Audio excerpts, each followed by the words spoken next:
these different markers that your average doctor is going to do, whether it's cholesterol, blood pressure, what do you have people come into and you say like, oh, it's not just your cholesterol, it's not that you have osteoporosis, it's your low testosterone levels? What do you generally see that people kind of get like taken back by when you're like, oh, it's really that simple, or maybe I shouldn't just be looking at this one marker?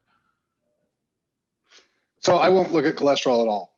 There's a Harvard study done that said over 50% of the people who died from a heart attack or stroke in the last couple of years had good or normal cholesterol. And so I don't even look at it. So when someone comes in and says, hey man, I want to get healthy, I immediately send them for a calcium CT because I want to know how much plaquing they've got.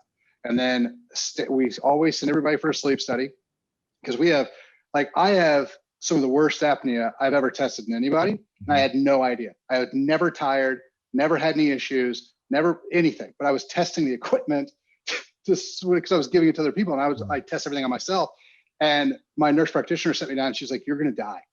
And I was like, what? And she was like, she was like, I spent 6 years in a Medicare clinic for obese people. And you've got the worst apnea I've ever seen. I was like, what are you talking about? And so I read the report and I was like, oh my God, I'm going to die. And so that's where I was like, everyone gets a calcium CT, everyone gets a sleep study. I don't care how good you feel.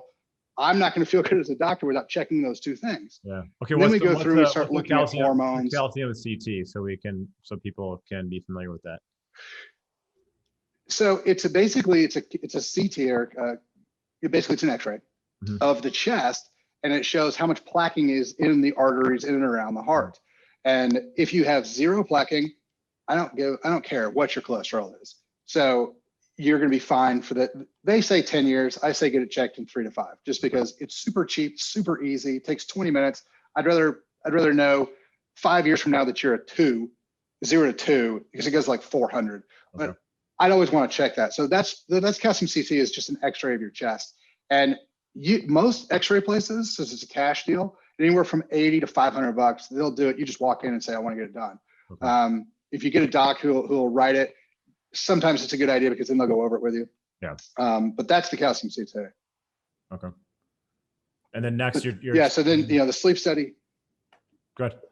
So next, like when we go to hormones, this has always been fun because we'll pull hormones. And the reason I started the hormone therapy company was because we kept having women who would come in and they're like 50, 60, and they'd be like, hey, I need to get a bunch of calcium and D3. And I'm like, all right. And I knew why, but I was like, why? Tell me why. And they're like, well, I have osteoporosis. I'm like, okay, well, calcium and D3 are going to be phenomenal for you no matter what. However, it's not going to help you at all. I'm like, what you need is testosterone. And they're like, what? And I'd show them with the physiology, osteoblastic formation or bone growth is driven by testosterone. Mm-hmm. And they go, oh, okay. And they'd go talk to their doctors and they'd be like, well, my doctor said that testosterone was a male hormone and women didn't need it.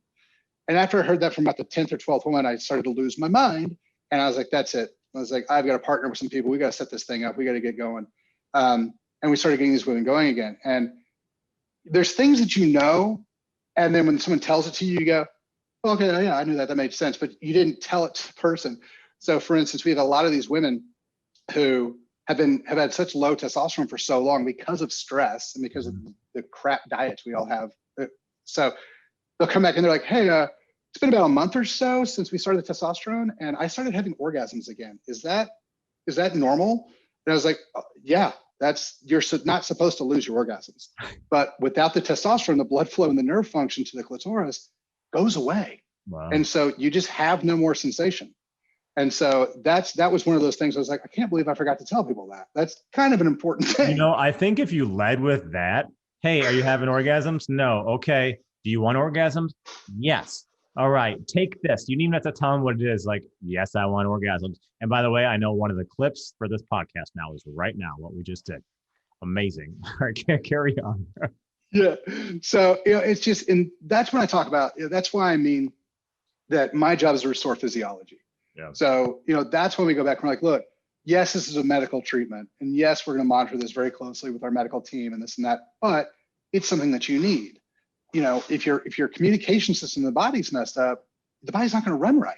Yep. And so if we need testosterone for whatever reason, stress or like I said, whatever, or you've had, surgeries, okay, we need to replace that. And so that's one of those big things. Like, people focus on B vitamins, which they should, and they focus on D3 and stuff like that, which they should. But we start to kind of lose on the where are the hormones and how that sort of thing. Now, the one hormone everybody loves to jump on is thyroid. And I'm not a huge thyroid fan, because generally what you see is when the thyroid starts to fail, it's because the gut is screwed up. The adrenals are also messed up, which puts way too much pressure on the thyroid, so it fails. But it's super easy to write a script for Synthroid or levothyroxine or whatever it is and be like, okay, fixed. And then you feel phenomenal for like a couple months. And then you come in and you're like, I feel just as bad as before, because the underlying problem wasn't addressed. You just gave them something to juice them up a little bit. And so that's one of those big things. Like, we talk about hormones, but you have to also talk about, why do you not have this hormone? So for testosterone, it's almost always a stress or a diet. For thyroid, it's almost always you've had too much stress, your gut's fried, you have no solid probiotics, you have too much yeast, or you have a parasitic infection, which has sucked all your nutrients out. Your adrenal glands have been overstressed, producing cortisol for way too long. They're kind of fried and toast out. And so your body's leaning harder on the thyroid than it should.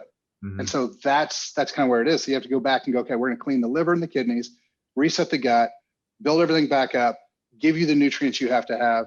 And once everything's rebuilt, then you don't need your thyroid stuff. And so that's where we kind of go back. What does the physiology say? Yeah. And so that's the thing I like about the chemistry.